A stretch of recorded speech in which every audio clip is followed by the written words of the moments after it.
On the way, Jesus told them, "Tonight all of you will desert me, for the scriptures say, God will strike the shepherd, and the sheep of the flock will be scattered. But after I have been raised from the dead, I will go ahead of you to Galilee and meet you there." Peter declared, "Even if everyone else deserts you, I will never desert you." Jesus replied, "I tell you the truth, Peter, this very night before the rooster crows, you will deny 3 times that you even know me." "No," Peter insisted, "even if I have to die with you, I will never deny you." And all the other disciples vowed the same.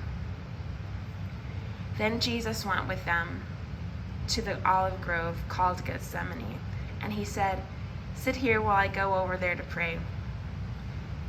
He took Peter and Zebedee's 2 sons, James and John, and he became anguished and distressed. He told them, "My soul is crushed with grief to the point of death. Stay here and keep watch with me." He went on a little farther and bowed his face to the ground, praying, "My Father, if it is possible, let this cup of suffering be taken away from me. Yet I want your will to be done, not mine." Then he turned to the disciples and found them asleep. He said to Peter, "Couldn't you watch with me even 1 hour? Keep watch and pray so that you will not give in to temptation, for the spirit is willing, but the body is weak." Then Jesus left them a second time and prayed, "My Father, if this cup cannot be taken away unless I drink it, your will be done." When he returned to them again, he found them sleeping, for they couldn't keep their eyes open. So he went to pray a 3rd time, saying the same things again. Then he came to the disciples and said, "Go ahead and sleep. Have your rest. But look, the time has come. The Son of Man is betrayed into the hands of sinners.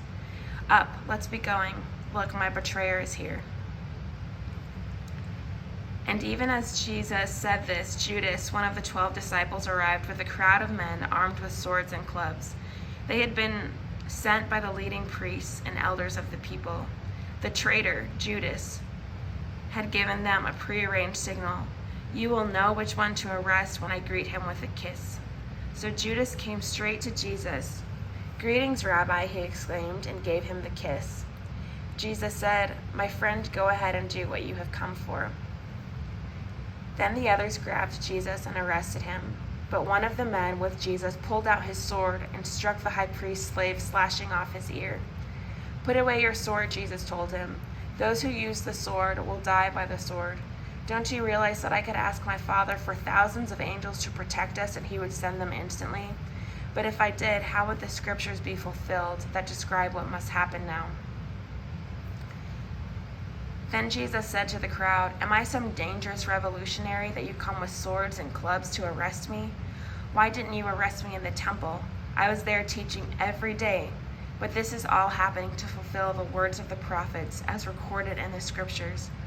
At that point, all the disciples deserted him and fled. Then the people who had arrested Jesus led him to the home of Caiaphas the high priest, where the teachers of religious law and the elders had gathered.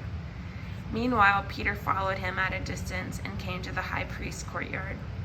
He went in and sat with the guards and waited to see how it would all end. Inside, the leading priests and the entire high council were trying to find witnesses who would lie about Jesus so they could put him to death. But even though they found many who agreed to give false witness, they could not use anyone's testimony. Finally, 2 men came forward who declared, "This man said, 'I am able to destroy the temple of God and rebuild it in 3 days.'" Then the high priest stood up and said to Jesus, "Well, aren't you going to answer these charges? What do you have to say for yourself?" But Jesus remained silent. Then the high priest said to him, "I demand in the name of the living God, tell us if you are the Messiah, the Son of God." Jesus replied, "You have said it, and in the future you will see the Son of Man seated in the place of power at God's right hand and coming on the clouds of heaven." Then the high priest tore his clothing to show his horror and said, "Blasphemy! Why do we need other witnesses? You have all heard this blasphemy. What is your verdict?" "Guilty," they shouted. He deserves to die." Then they began to spit in Jesus' face and beat him with their fists, and some slapped him, jeering, "Prophesy to us, you Messiah. Who hit you that time?" Meanwhile, Peter was sitting outside in the courtyard. A servant girl came over and said to him, "You are one of those with Jesus, the Galilean." But Peter denied it in front of everyone. "I don't know what you're talking about," he said. Later, out by the gate, another servant girl noticed him and said to those standing around, "This man was with Jesus of Nazareth." Again, Peter denied it, this time with an oath, "I don't even know the man." A little later, some of the other bystanders came over to Peter and said, "You must be one of them. We can tell by your Galilean accent." Peter swore, "A curse on me if I'm lying. I don't know the man." And immediately the rooster crowed. Suddenly Jesus' words flashed through Peter's mind. "Before the rooster crows, you will deny 3 times that you even know me." And he went away, weeping bitterly.